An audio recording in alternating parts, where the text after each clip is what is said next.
What community has the least access to wealth? It's black people. And whose fault is that? Black people.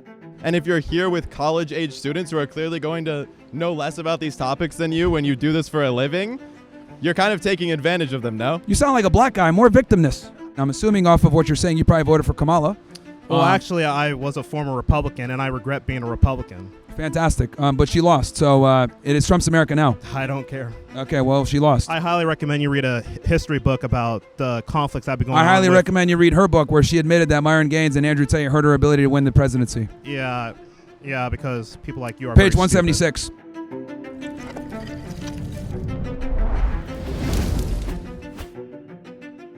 Today is October 14th. As you guys know, today is Charlie Kirk's birthday. So we are doing this second stream in remembrance of him. The pussy assassin that shot him thought they killed him, but they couldn't kill him actually because he's immoral and he's going to live in infamy.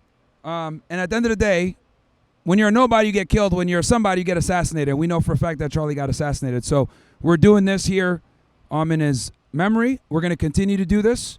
These radical leftists or whoever it is that want to kill conservatives, they're not going to stop us from telling the truth. Women are stupid. Jews control America. Blacks commit too many goddamn crimes. A lot of Muslims are terrorists. Indians stink. And just because it's very important to say it again, women are stupid. So, with that said, and ICE did nothing wrong. So we're going to be out here for a little bit. Like I said before, we're going to run the amplified sound here soon. But if anyone has a question, comment, disagreement, whatever it may be, feel free to walk up to the mic. It's an open mic. We can have discussion. Well, since everyone's a little scared, the other thing also to note. Oh, okay. What's up, man? What's up? What do you think fat people should do to lose weight? Control their calories is the easiest way, Yeah. and then exercise. I think if I was the Führer or President of the United States, either or, the leader, I would put all the fat people in concentration camps because obesity is a problem, and we need to get them in a camp where they concentrate on their health and diet and exercise.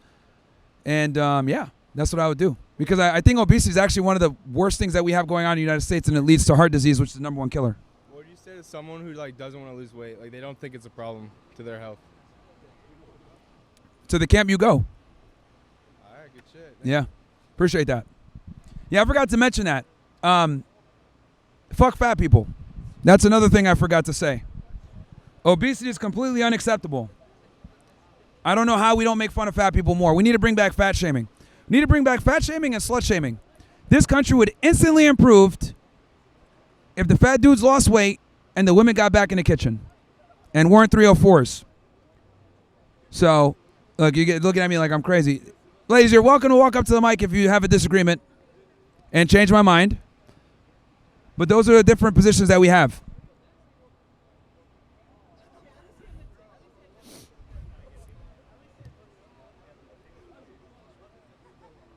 And guys, Jacob is doing me a solid right now. He's going to send me all the chats from the last stream so I can have them here, and I'll go through them. And then also, as you guys know, Sean's live on monitoring his YouTube. I'm on YouTube too, but you can super chat on Sean's on Uncensored America if you guys want to get involved in the show. We're live on Rumble, YouTube, all the platforms. I'm monitoring it from my 2 drug dealer phones.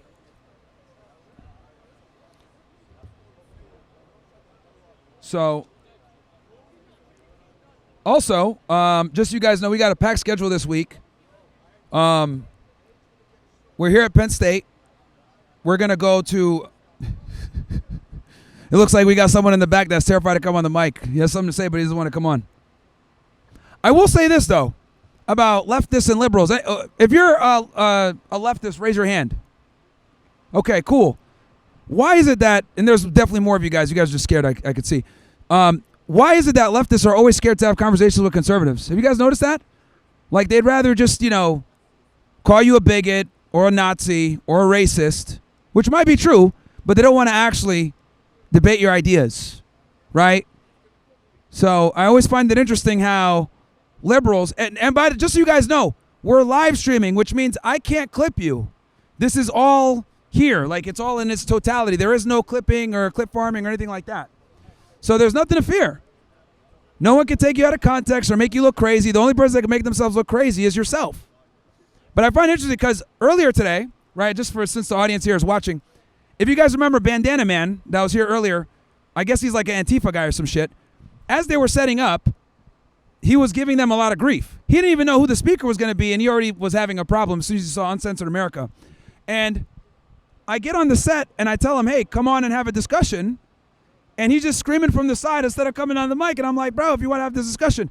Then when he does eventually build up the courage to go on the mic, he starts ranting about H-2U visas or some shit and companies exploiting them. I'm like, what the fuck does that have to do with ICE? Like, that's not the topic. The topic at hand is ICE did nothing wrong.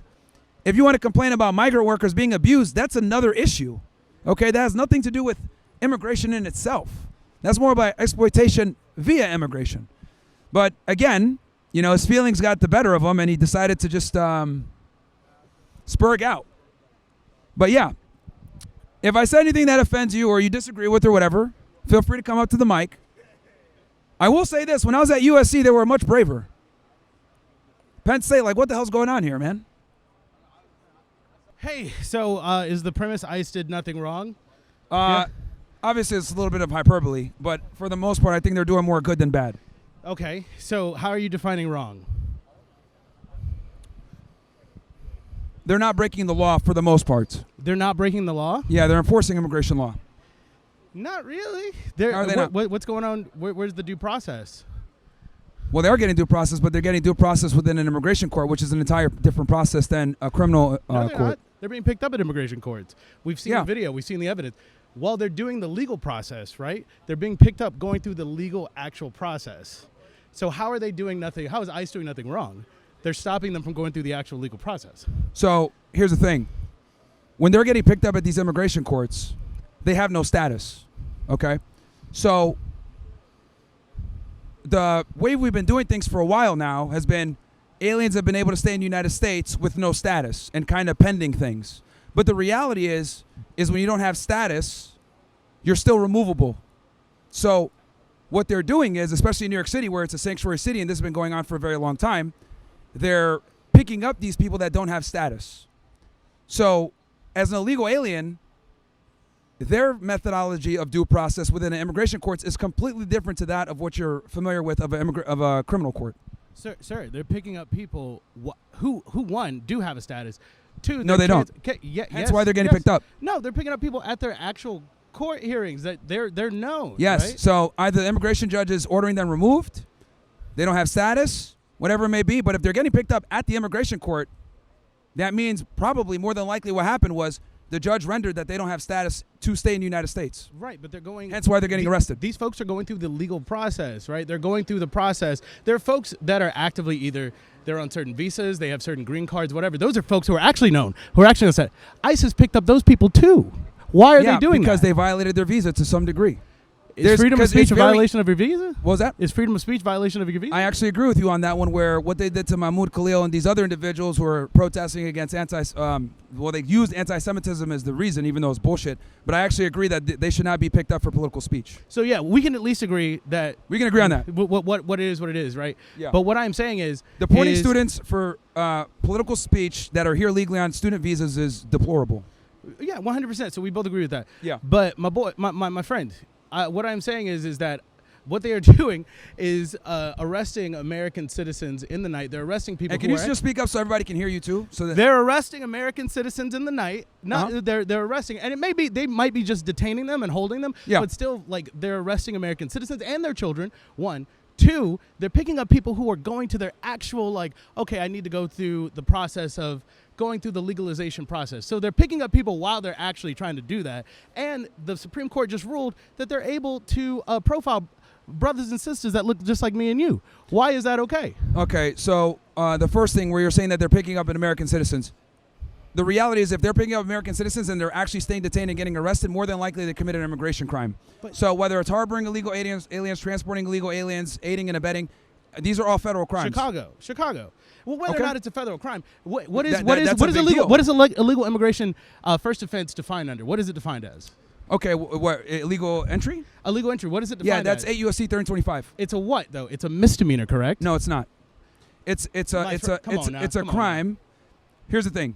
It's a crime, all right? And then illegal You could say it's a misdemeanor. That's But it fine. is. But I'm not saying that's not what I'm saying. That's what it is. Okay, but you're still deportable for coming in illegally. Okay, fine. But Whether why it's a are we misdemeanor or deporting- not. Why are we deporting people who are actively going through the process? Why are we picking up people? Why are we arresting? They have no status. Why are we arresting American citizens in the night? They are just detained, but we're still breaking in, busting down American doors of American citizens that look like me and you. So why is that okay? Here's the thing, and this is why it's very important to understand. They might have a criminal arrest warrant for an individual who is harboring aliens, who might be a U.S. citizen. That's what allows them to kick the door in. And then any other illegal aliens that they come across, they can grab. So Now, we're I will allowed to say get this, picked up. Sorry, go ahead. They can conduct what's called an immigration inspection. And that is where they determine their alienage and their citizenship. If the American citizens are not criminals and they're not harboring aliens or whatever else may be, and they're able to prove that they're a U.S. citizen, right, with their immigration inspection, they're fine. They'll be released. But the illegal aliens are the ones that get picked up once they get fingerprinted. So the freedom we have in this country is the freedom of we might be harboring an illegal immigrant. So our kids can That's be a felony. zip-tied, brought out naked, right? Even though we're not harboring, brought out naked into the streets of Chicago, put in U-Haul vans, separated from their families because they might be harboring an illegal immigrant. That doesn't even make sense, Well, brother. they're conducting an investigation. If they go into a house With Apache helicopters? or if they're look, we don't dictate how law enforcement does their operations. Like, they're going to do their operations in a way where they can stay safe. Like, there's a bunch of tactical reasons as to why law enforcement does the things that they do.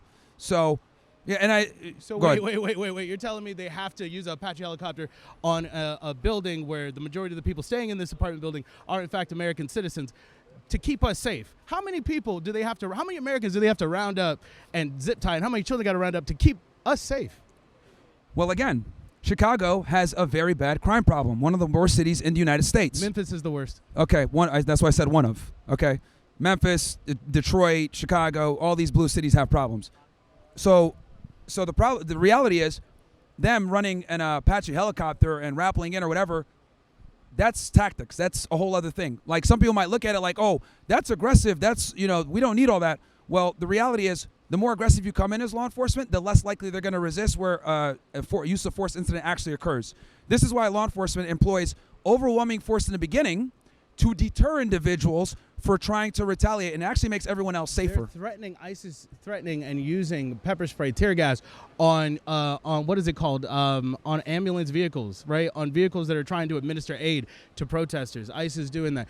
You understand. You really can't defend. You really can't. Violence defend. against law enforcement, especially immigration officials, has skyrocketed since the administration started. Because they're wrong. Because they're wrong. No, they're not. Because they're wrong. enforcing the law. There's not a better way to enforce the law. You have to scare and terrify American children. We do not as civilians. We do not dictate how law enforcement does their tactics because We should. And here's the problem: did you serve in the military or anything? No, I've never served. Sir. Okay, then that's fine. And the reason why I say this is because I'm a former special agent with Homeland. Oh, so I know. I understand this stuff. You don't dictate to law enforcement how they're going to go ahead and carry out an arrest because they're doing things from a perspective to ensure that everyone is safe. Now, you might look at it as a civilian and say, "Oh my God, this is overwhelming. Why are they doing that?" There's a tactical reason as to why they do the things that they do. Because at the end of the day, I'd rather be the one coming in with the hard force because I am more trained. I understand muzzle discipline, trigger discipline, etc. So if I come in aggressively, tactically, and overwhelm the individual, I know I can take them into custody swiftly where everyone else is safe. You know what else has skyrocketed? What else has skyrocketed is police brutality against American civilians. What also has skyrocketed is wrongful convictions and wrongful arrest. What also has skyrocketed is the militarization of our police. These are all things that have skyrocketed. Police brutality typically comes when retards resist cops. Hey now, we ain't got to use the R word. I mean, if you resist the police, you are by definition a retard. Excuse me, I'm sorry. Don't we have a constitutional right to resist? No, you don't actually. Right? If we're If peacefully they're protesting, operating in a then we have lawful manner, and they say, So "Hey, who you're being defines- detained or you're being arrested," you do not resist. But they're not interpreting the law correctly, right? They're stepping all That's over the not top. up to you to make that. That's not up to you to make that Are we decision. a country? I'm sorry, excuse me. Are we a country of we the people, or are we the military? So Are we this the is police? Are we this is what smart people do. Oh, now If, you're going to if start the with cops personal if the attacks. cops come Okay. up to you, right, That's what he and does. they're not detaining you or whatever, you ask, "Am I free to leave?" If they say no, you're being detained. You be detained and you be quiet.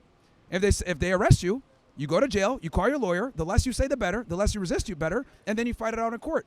Right, but those are stepping on the. I as a black person, I'm taught that as a young black person. When I was a black child, you're taught to be respectful towards the police. Yep. The problem is we shouldn't have to be. But resisting with my mouth, say I'm being arrested, I can talk as much shit as I want, right? And legally, I should be able to talk, right, in a country that's supposedly freedom of speech, right? Just because you could doesn't mean you should. That's the point, is us being able to exercise our rights. And we also have to have some level of common sense. If a cop is arresting you and you're saying you fucking stupid ass pig, blah blah blah, and disrespecting them and escalating the situation, that is probably going to create Where does the common problems for you. sense come in on the officer side, where they're not really being fired? They're just like they're getting paid leave. There's bad they're cops not really everywhere, yeah.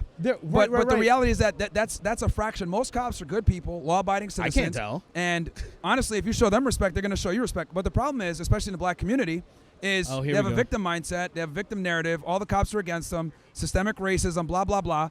But the reality is they behave like fucking idiots. What group of people is the most exonerated race as far as like wrongful conviction? Who has the highest, as far as race, who has the highest wrongful conviction and who has the highest exoneration? What You race tell of me, people? go ahead. Is it black people? It's black people, brother. Okay. We're the most wrongfully arrested. We're overrepresented in the prisons. Even though that we use drugs at the same amount as our white brothers and sisters, we're still overly policed for drugs and crime. But they Why? dominate when it comes to violent crime, while only being a disproportionate amount of the population. When are we going to talk about white on white crime? When are we going to talk about white on white crime? It happens. It happens at who? I mean, it just happened with. Who victimizes white people more? We don't got to talk about that. But who victimizes white people more? What race of people? Well, typically people kill each other. Their own Fair race. enough.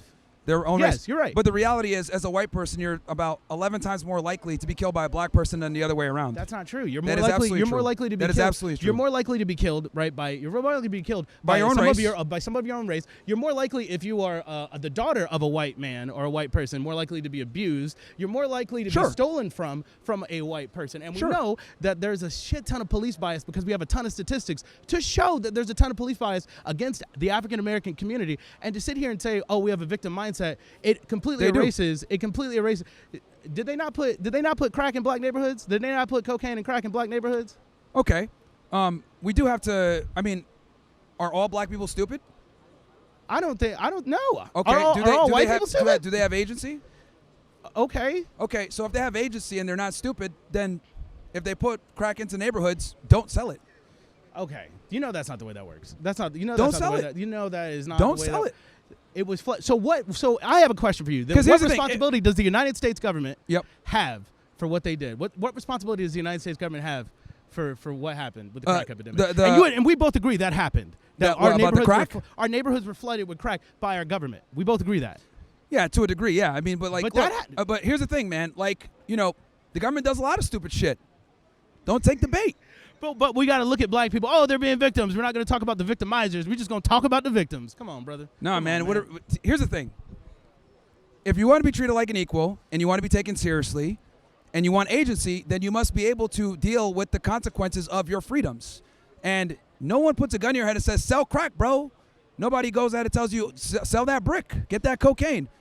Black people do it because a lot of the times they have a toxic mindset, no father figure. So you're agreeing that like the United States government, the police force, the CIA put these drugs in the neighborhood, yet they have no responsibility over what they did or tried to or go against black neighborhoods and black communities. That's even but more it's so. all the black communities' fault. They have all the Yeah. even though there was red 'Cause lines. they had a even though choice to you're- make. You're holding us away from They had wealth. a choice to make. Yeah, but what? Okay, but what?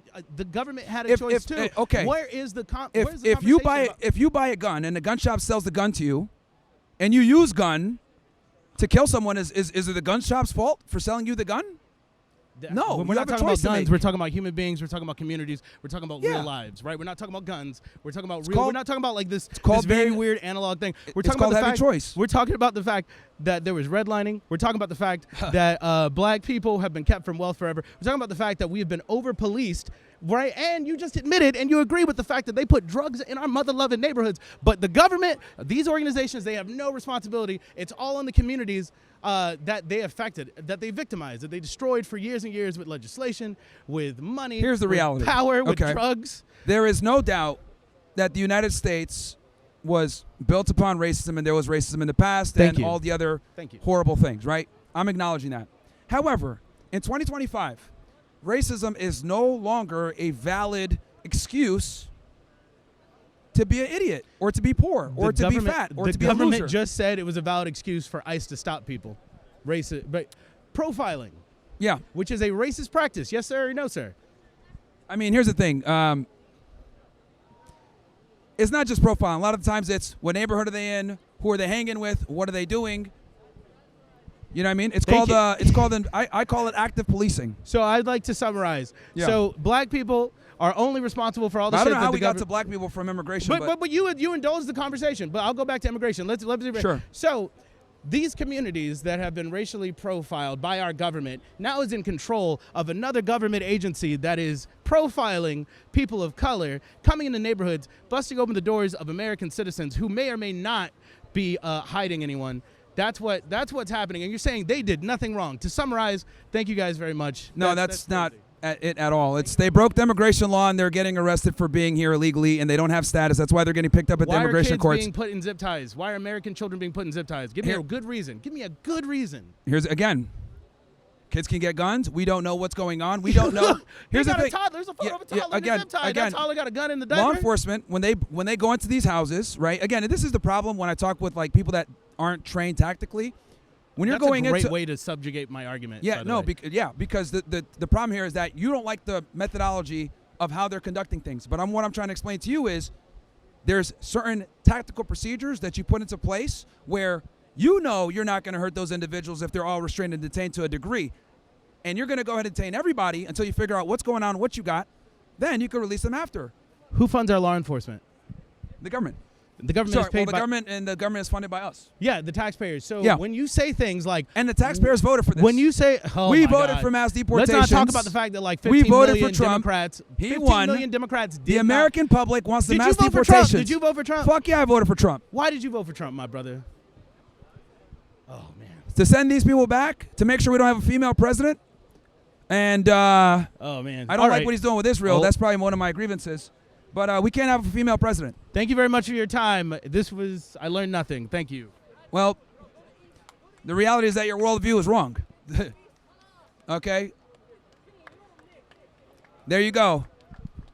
Systemic racism. Hi, how That's are why you? no one takes black people seriously anymore. What's up? I just had a question. I was talking over there. I was wondering, like, what are your viewpoints on like capitalism in America? Like, I understand like your opinions on like Israel and donating like billions to them and how you disagree with that. Speak up so everybody can hear you.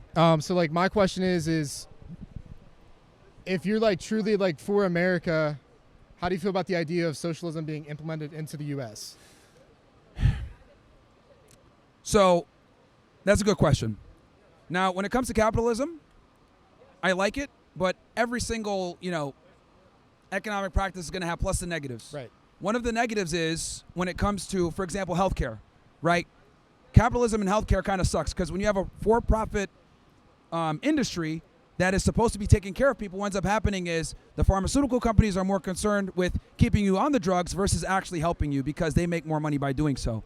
So I do think that there's a conflict of interest there when you incentivize pharmaceutical companies to keep people sick. But at the same time, when it comes to capitalism also allows for innovation. It allows for people to come up with new methodology to deal with illnesses, etc. So it's almost like a catch-22. And we need to find some middle ground where these companies are still incentivized to come out with breakthrough technology to help people live better quality lives and help them live longer and improve their health, while simultaneously staving off the inherent greed in the healthcare industry, right? Because I know we all probably have people that we love that need their insulin, that are getting older, and we want them to live as long as possible. We don't want predatory pharmaceutical companies and medical industry doing anything. But I would say when it comes to making things more affordable, when it comes to the older people and the children and everything else like that, I see a perspective. But socialism in other ways, I think, can create inherent problems. But I do think that we need to take care of our elderly and our young and vulnerable when it comes to healthcare and not try to profiteer off of them.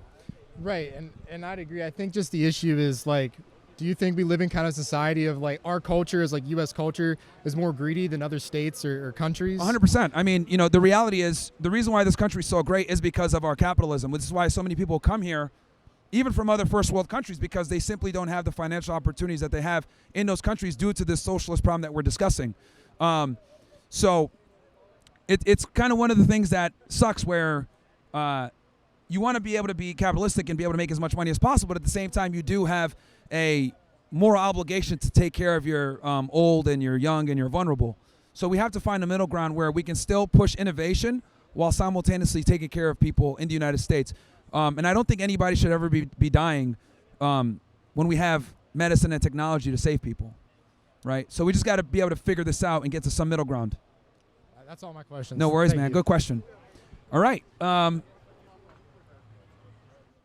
Who's up next? Hello. What's up? Can I give a shout out before I start? Yeah, go ahead. I want to shout out my friend Kenner Cuevas from West New York, New Jersey. And, well, what do you think of Penn State firing James Franklin? I'll be honest, I'm not really too into college sports and stuff, so I am not too familiar. But from what I understand, he got fired for performance issues. Wasn't winning. I mean, if they suck, they suck. That's that's the game, right? It's if you don't win, your job's on the line. I mean, honestly, I'm cool with them firing him, but like they should also fire the offensive coordinator and defensive coordinator. They should have just fired him because he was really took accountability after every loss. Yeah, I mean, again, typically a head coach isn't the only one when the team sucks. Like, yeah, if you got your defensive and offensive coordinators, everything else like that. Players, maybe bad morale. There's so many different things that go in, but unfortunately, as the head coach, you are the face of the team, and you're going to be the convenient person to be axed. Whether, this is all sports, basketball, football, I don't know about soccer so much, but, baseball with the manager. If your team sucks, typically it's going to be the coach that's let go first. All right, that's all I want to talk about. Thank you. No worries, man. No problem. Anybody else? I have like a couple friends who are Jews, like Okay. how do you feel about that? Do you think they deserve more or less? Well, I think it's important to always, look at things from a specific standpoint when it needed. And if your friend's a good guy and he doesn't commit crimes or hurt anybody, then yeah, he's good. I mean, just because he's Jewish doesn't mean he's a bad person. All right. That's it? Yeah, that's it. All right. What else? I'll read some of these chats here while we wait, since some of you guys are scared. Okay. KG Farrell says, what building are you at? No, it's got that one. Doing God's work. Thank you. Coco Manny Shots, Uncensored America. Hairmine, did you hear about? Nope, read that one. Bobby Trauma W. Hello Monkey says, since MTG openly speaks against Israel, would you vote for her if she ran for president? No, she's a woman. Thomas Massey. What's up? Go ahead. Yeah, so I heard your comment asking about like women are stupid. Can you just like elaborate on that? Yeah. So when I say that, obviously I'm being funny or whatever, but Right. what I do think honestly is that women and men are not equal. I think women need to be subordinate to men at all times. I think feminism is a lie. Set them up for a lot of failure and a lot of inevitable heartbreak. And they're stupid because most of them buy into the lie of feminism. That's what actually makes them stupid. So can I ask, like, what are your religious views? Like, are you like Christian? Or are you? I grew up Muslim. Okay. But all the people of the book, kind of understand that, men are supposed to be the patriarchs, the leaders, the head of the households, whether it's Christianity, Judaism, Islam, they all got it right. But couldn't we agree that there's like a shift in society that like most people are equal? Like, I don't think that we should say women are less than us and that like they can't take care of themselves. Well, that's precisely the problem. Is egalitarianism, it doesn't adhere to reality. But we live in the reality now. Like, there are women taking care of themselves. Like, they don't need men. Well, not really. The only reason they're able to take care of themselves is because we've civilized the world so much where these same toxically masculine men that they criticize all the time, these are the guys that have civilized the world for them. So since we have, all this safety and technology and everything else like that, they're able to operate on their own now. But the reality is, and this is why it's so important for you young guys to understand this, though we live in an egalitarian society and women sit there and say, I want to be equal to a man, the reality is they're not attracted to that. And all of you young guys here need to understand that what women say versus what they're aroused by and what they're attracted to are two different things. So girls will sit there and say, oh, I want to be equal to you. But the easiest way to tell that's bullshit is when the bill comes, what are they doing? They're hoping that you pay for it. Okay? So, and if a woman does get with you, she still expects you to make bare minimum as much as her, if not more. So our biology, unfortunately, does not adhere to modern society. Are you like, I just don't like, where are you getting those like ideas where like women like want you to pay for the things. Like, I mean, like, sure, we can go off like gender norms and Yeah. like, you know, like, oh, what's the deal? Like when you take a girl out on a date, like, oh, she probably expects you to pay for the bill, but like, is that every case? Like, that's the real I'm a question. staggering majority. I would say if I lined up 100 women, 90 of them are going to expect for you to pay for the first date and adhere to your masculine burden of performance to some degree. And here's the thing. Notice how you even knew it. Yeah, I'm probably going to have to pay for it, blah, blah. Like you inherently understand your roles as a guy, even though I can tell here that you're a bit more central / maybe left because you believe that women are equal to men.